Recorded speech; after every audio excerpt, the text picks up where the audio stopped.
Division 2, Keith Dias. Here. Division 3, Frank Tomato. Here. Division 4, Justin Lane. Here. Division 5, Robert Harris. Not present. Division 6, Marlon Barnes. Here. Division 7, Gary Van Dam. Here. Wayne Chisholm. Here. Bill Brunig. And Holly Hughes present. Thank you. Item 4, carry it open to the public. If anybody in the audience would like to address the board on any item that is not on the agenda, please feel free to do so now. Yes, Mr. Whiteberg. Good evening. I'll try to make it quick. Reading in the Aqua Dulce News, I saw that you're talking about a possible water rate for, different water rate for the Acton area. And I just want to come in and make a couple, try to be short, quick comments. One, I want to make sure that we understand what that all entails. Since part of the water rate is taxes, then we need to make sure we're not going to double charge people for taxes they've already paid on that water rate. And so that takes kind of a long, kind of opening up a box I'm not sure the board wants to do. I always justified that we can have a higher tax rate because a lot of people out there don't get AVEK water and pay taxes. And with the, my thing I always said was, well, you know, we were bringing water to the valley and saving the basin. And that was a legitimate purpose for that. With the adjudication, I don't know if that falls in the category. With Acton, that's not even in the basin, it definitely doesn't fall in the category. So I'd kind of like to request, I don't know if you want it written or whatever, that when you do this water rate, or you investigate it further, that you look and see how much taxes the citizens of Acton pay, and see if they're paying more than their share for water, or they are actually subsidizing other areas of the agency. You know, it's this great thing we had this postage stamp, which was really nice. It didn't get into a ball of who's paying this, and who's subsidizing this, and who's doing that, and who's over here doing this, and who's doing that. And it kind of leads into, I know the tax rate has to be the same for the whole area, but the water rate kind of falls in two areas. After you do all this investigation, I would believe that when you have your water rates hearing, or maybe before that, that there, and that's not a threat, I'm just going to say probably a group of Acton will be in here saying, turn the plant back on. And in the wisdom of this board, when I wasn't even on it, saying, you know, it was awful expensive to run the Acton plant, and it's a whole lot cheaper to buy water from Palmdale. It's probably going to cost 2 or 3 times more. But if you operate the Acton plant, we're going to get water for the treated water rate. And how are you going to turn down the citizens of Acton, or the people in Acton saying, here, you came up with a cheaper way to supply water to Acton, and now you're going to charge us for it? Why don't you just turn the plant back on and charge us the same rate as everybody else? And I don't know what you're going to say, because we have a plant. John's going to go crazy trying to man it, and we all know the problems that we had before trying to man it. And it seems like a great alternative to do what we're doing and not pass the buck on to the citizens and stay with the postage rate. That's all I have to say. Thank you. Thank you very much, Nick. Any more public comment? Bye. Thank you. Good evening. Item 6A, consideration and possible action on the minutes of the board meeting of August 20th, 2018. Also moved. Second. Are there any questions or discussion on the minutes? Hearing none, all in favor indicate by saying aye. Aye. Aye. Opposed?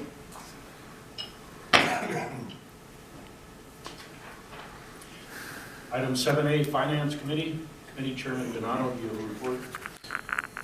Yes, Finance Committee met yesterday, went over a light agenda, and in your agenda there's an item on the board order, so regarding our checks, our register, and list of September. So I want to make a motion to consideration possible action to accept and file the check register list for September 20th through the 3rd of October. Second. Who seconded that? Justin. Thank you. Any more discussion or questions? All in favor indicate by saying aye. Aye. Opposed? Carried. That concludes my report. Thank you very much. Item 7B, I understand that we do not have any report for the adjudication. That's correct. Item 7C, Water Bank Resources Committee, Committee Chairman Donato, you have a report. Yes, the Water Main Committee met last week, and there's an item on the agenda. Before I make a motion, I'm going to have Matt give us an overview on the one-time consideration with this nickel water for the city of Palmdale. All right, thank you. Good evening. We've got a couple of slides here to keep us on track. In the board packet also, there's a brief memo and a one-page term sheet between AVEK and the city of Palmdale. And this is a little background. AVEK entered into a joint facilities communities agreement with the city of Palmdale and CD Communities back in June of 2016. And in that agreement, it provided a provision for the city of Palmdale, if the water was not being used for the Joshua Ranch project, which we all know that hasn't been developed yet, so there hasn't been any water use out there, that the city has some options to them to put that water to use for the city's benefit. The city, I think they've always envisioned to be able to utilize that water and recharge it within the Upper Amargosa Recharge Project. Because that project is not yet done, probably won't be done for another year, 18 months, they approached AVEK and looked at different alternatives to put that water to use rather than lose that 567 acre feet that's entitled to them. So staff met with AVEK, kind of talked through some options. We presented that to Water Bank Resources Committee. And that's what came out of the term sheet that's in the board packet. If we go one more slide. So the basic terms of the agreement, I mentioned the 567 acre feet that's entitled to the city of Palmdale that was dedicated to the Joshua Ranch project. That water supply would be transferred to AVEK, and then AVEK would market that water as part of our 2018 common landowner transfer that we have lined up with 5 Lions. As we all know, that's where AVEK is receiving $300 per acre foot under that common landowner transfer. So this 567 acre feet would be added to that. In turn, the AVEK would pay the city of Palmdale $275 per acre foot, or $155,925, based on 567 acre feet. And AVEK would receive $25, so it's basically the $300 per acre foot minus the $275. AVEK would receive $25 per acre foot, or $14,175 for administering the transfer between the city of Palmdale and 5 Lions. The project's not subject to DWR approval, and it is exempt from CEQA. So with that, I'd be happy to answer any questions you have on the term sheet or what the proposal is. Okay, I'll go ahead and move on board order 7C1.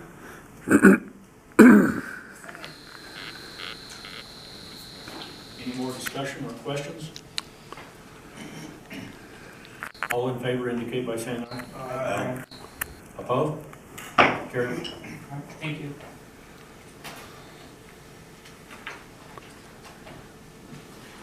Item 7D, Open House Committee, Vice President Sorsball, you have a report. Okay. Nothing to report?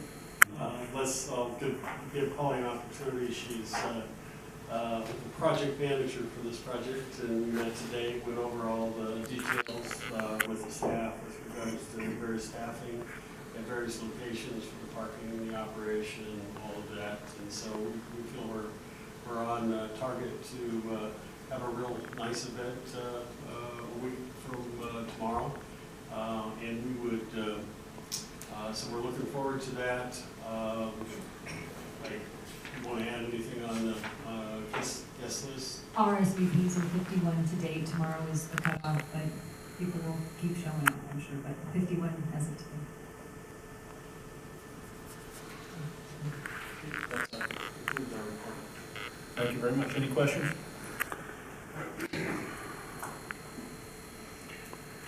Item 8A, General Manager's Report. Wayne? Yes, this is General Manager's report for October 9th, 2018. We started a new water year October 1st. 10-day forecast for Northern California is sunny and warm.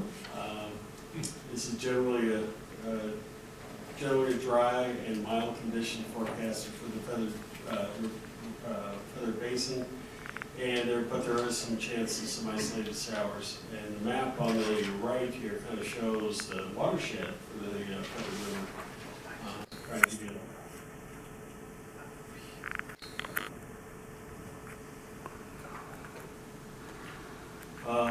let's see, the state, well, as far as the, as I indicated, the water year has ended.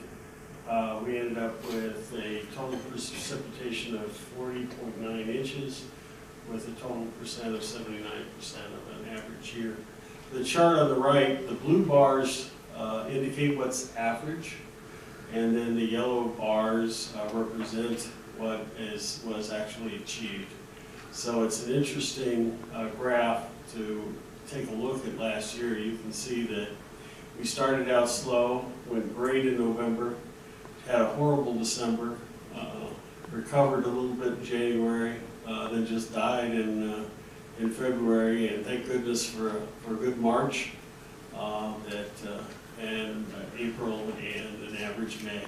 So that's, with those kinds of numbers, you can see that gets us about 35,000. So when you have a couple of months that are way below normal, it's nice to have that extra in March and April. And so we're starting out the new year. Oh, we got animation now, this is great. So we got, starting out the new year, we're at 1 inch, and we'll start the process all over again. So, and as being the ultimate optimist, since for 7 days in the year, we had 1 inch of rain, which is 146% over normal. Even if it's only for 7 days, you know, start that way. So reservoir levels, they look pretty good in actuality as we start out the new water year. Oroville is below normal, as it's been for quite a while because of the work that's being done out there on the spillway. That work got all completed and on time, so we're looking real good there as far as future wet year cycles that would, where we'd have to use those facilities. And we're in real nice shape average-wise when it comes to St. Louis Reservoir. And also, if you look at all of the other reservoirs around the state, vast majority of them were right about average. So we're in pretty good shape starting out the year. You can see this particular graph here. The two red lines show this is the chart for Lake Oroville, and you can see the two red lines are associated with two of the driest years that we have on record, and you can kind of see where the reservoir level was in those particular years. The blue line that goes clear across, that kind of shows what actually happened last year. So you can see we had the peak, as we normally do. Let me see if I got this thing here.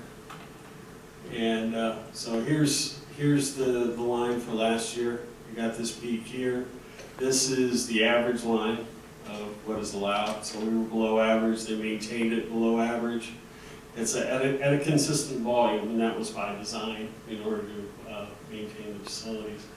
And then when you look at the couple of wet years that we have, this year and this year, you can see where it really went up high, and we're starting out way down here. So the chances of overtopping Oroville are pretty limited.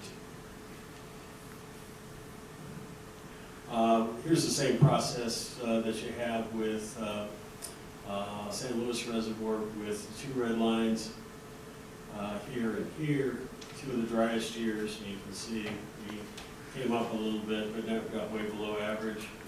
And then here's a couple of the darker areas and how they stayed real high. And then this was last year. So you can see we're a little bit above average as we start out the year. So all those are a little bit of additional information with regards to the graphs. And then here's the difference between the Bureau of Reclamation portion of the federal water and the DWR portion, which is the darker blue of this particular line. You can see the vast majority of water in St. Louis Reservoir is state water project water. We ended the year at 35% allocation, nothing new, but we have delivered over 41,740 acre feet to the service area this year.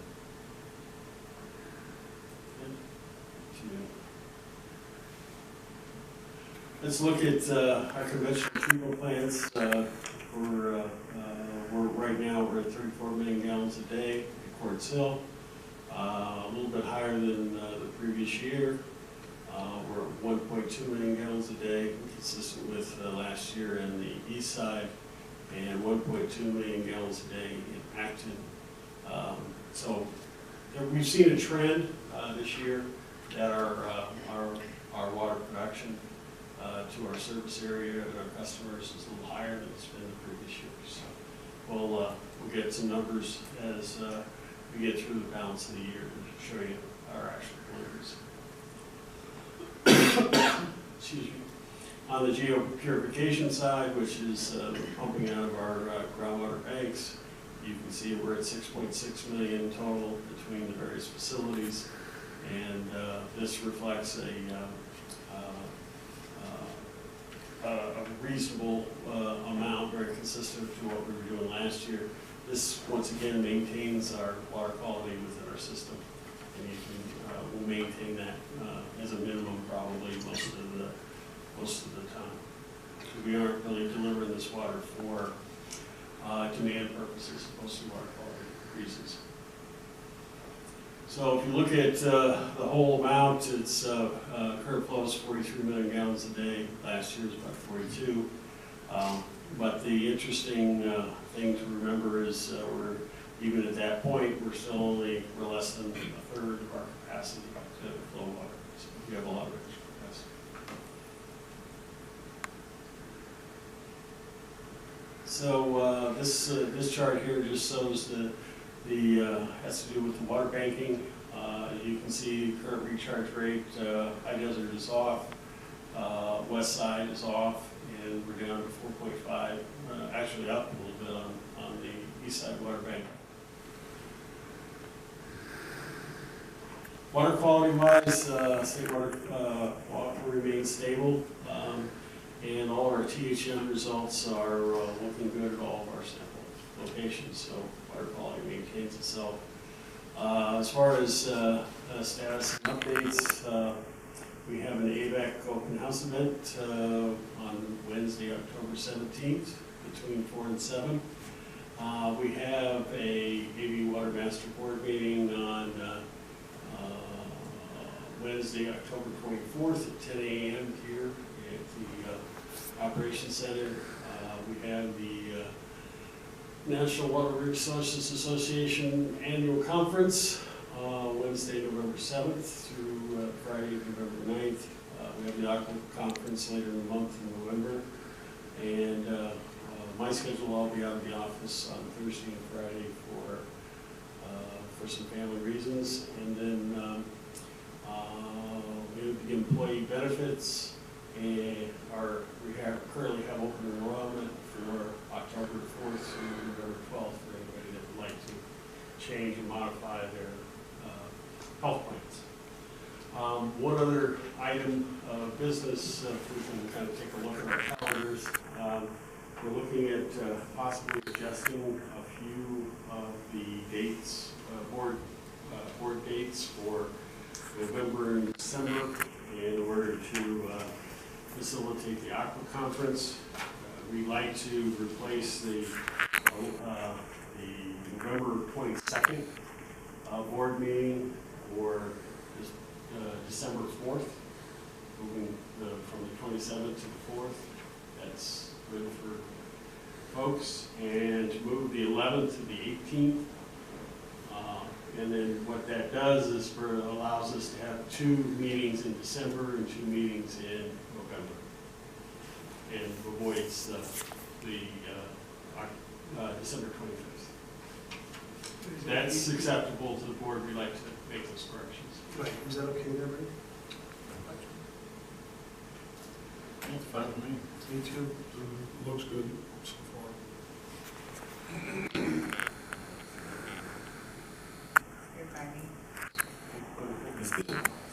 Thanks. That concludes the general manager's report. I have a question. Did Sure. we get our state water project allocation for the coming year? Not yet. Not yet. We will start out, and how this works is it's based on, we'll get an allocation in December, Oh, not till December. not till December, and then we'll get modifications once a month until about April, and then we'll start out low, and then this is the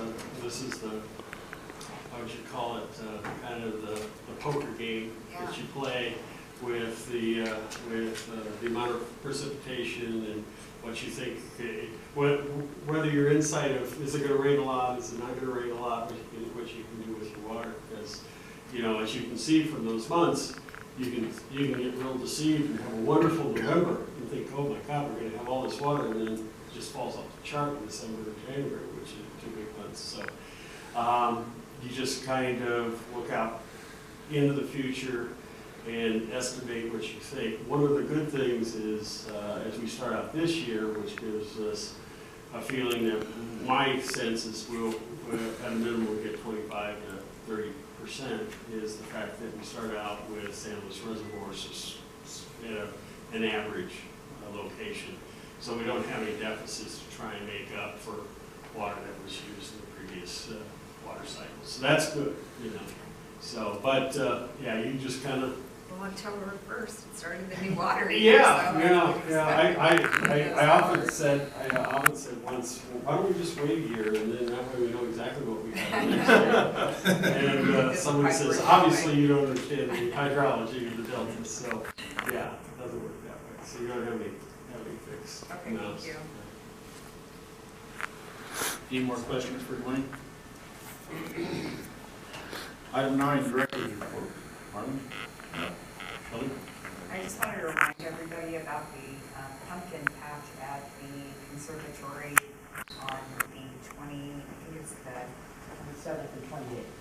27th and 28th of October. So if anybody can go out there, that would be great. It's the first time they've had a pumpkin patch, so it should be fun. Thank you. Frank? Nothing. Justin? Nothing. Gary? We had the rodeo, saw Shelley there, so need to get more directors there next time. Other than that, it's all good. Thank you. Item 10, Attorney's Report. Bill? Item 11, is there any reason to go into closed session? No, there's not. Okay. Item 12. Adjourn. Second. All in favor indicate by saying aye. Aye. Opposed?